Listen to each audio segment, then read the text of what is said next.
Bringing Americans home from Afghanistan. Secretary of State Anthony Blinken speaking this morning at a joint press conference in Qatar with Secretary of Defense Lloyd Austin. Listen to this.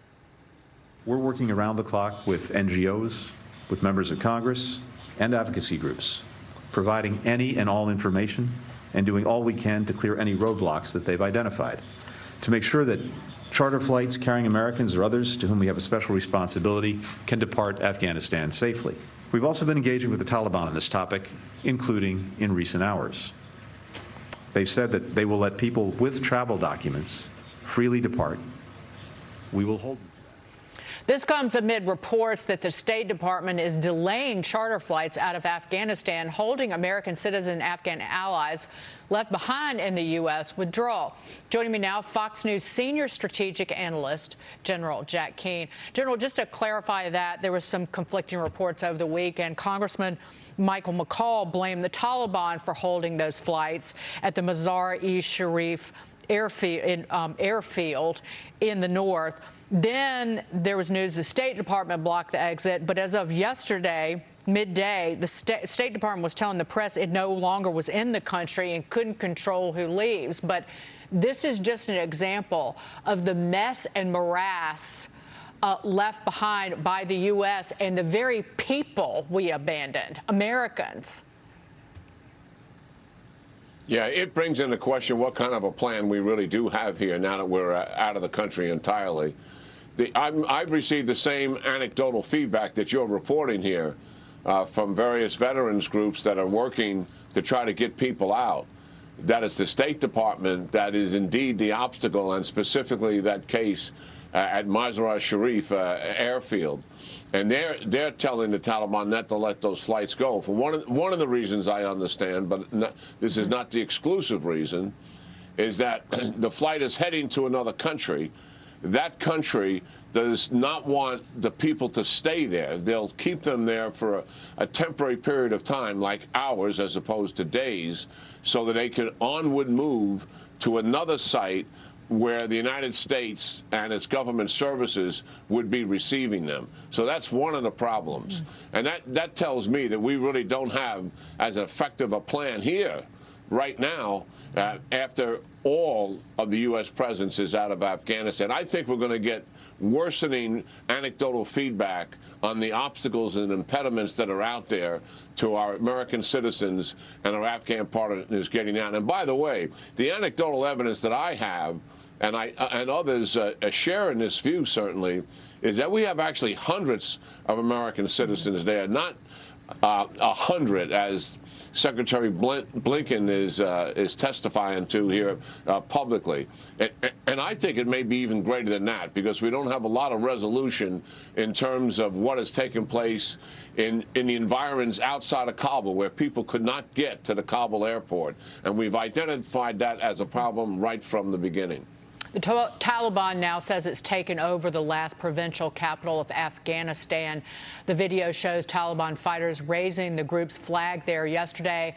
But the rebel militia group that's been holding off the Taliban is denying those claims. They say they're continuing to fight. General Keane, you expect this will be a full-blown civil war? Yeah, well, I think this resistance, the Taliban has managed to topple it.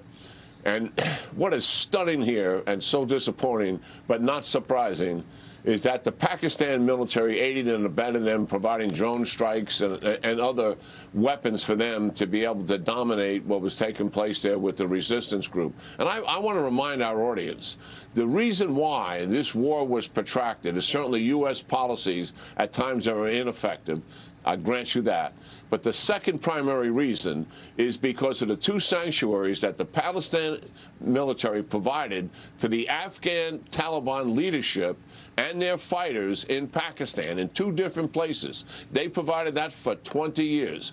And it is Max Booth, who wrote an epic book on insurgencies, established that there's never been an insurgency defeated when they were able to have a sanctuary outside of the country as a safe haven to seek refuge from where to attack back into the country. And here the Pakistanis, with already have U.S. blood on all over their hands, are still backing the Taliban and will continue to back them. At least now they're in full public view of it. How does this factor into the, I could call it the next war on terror, but to repeat what you have said on this program, Joe Biden and his administration has left the world a more dangerous place. And we have no eyes and ears on the ground in Afghanistan any longer. We have no CIA listening post. And then you have, as you were pointing out, Pakistan's involvement. This is a haven and a sanctuary for terror, even greater than what led to 9/11, potentially. Yeah, that's definitely the case. And the reality is, yes, a civil war is certainly on the horizon here because Afghanistan right now is an economic basket case with no donor money, no funding coming in. That's why they're seeking political legitimacy. That's why they want international funding to be sure to access to the world banking system. But it is likely going to be a failed state. And that will put pressure on the tribal leaders, Dagan, and the warlords to do something about it on behalf of their people, which will likely lead to a civil war. It was a civil war that was ongoing between the Northern Alliance and the Taliban when 9/11 took place. It was a civil war in Syria that enabled al-Baghdadi to take several hundred fighters from Iraq and build that into a force of 30,000 plus to attack into Iraq. Ungoverned space is a fertile ground for al-Qaeda, for ISIS, for other terrorist organizations. And yes, most people, observers, believe, and I'm certainly one of them, that terrorists will come to Afghanistan. After all, they've never been able to take over a nation state, and we have a terrorist organization in charge. Certainly, ISIS and al-Qaeda have already expanded since the jail cells have been opened up, and their people are back there with them. Doing this from over the horizon is going to be very challenging. We gave up our CIA listening post. We gave up the 7 military bases. We gave up contact with the Afghan citizens and the Afghan military. All of that is gone. It is watching them daily, which is the most important factor. Conducting a strike eventually is something we can manage, but it's the everyday intelligence that we have lost as these terrorist organizations begin to grow and expand inside the country. Going to be very challenging for us. And we know that terror can arrive on our shores, certainly coming up on the 20th anniversary of 9/11, General. I mean, horrible to think about it. General Jack Keane, thank you so much for being here this morning. Always a pleasure, always insightful. Thank you, Dayton. Great talking to you.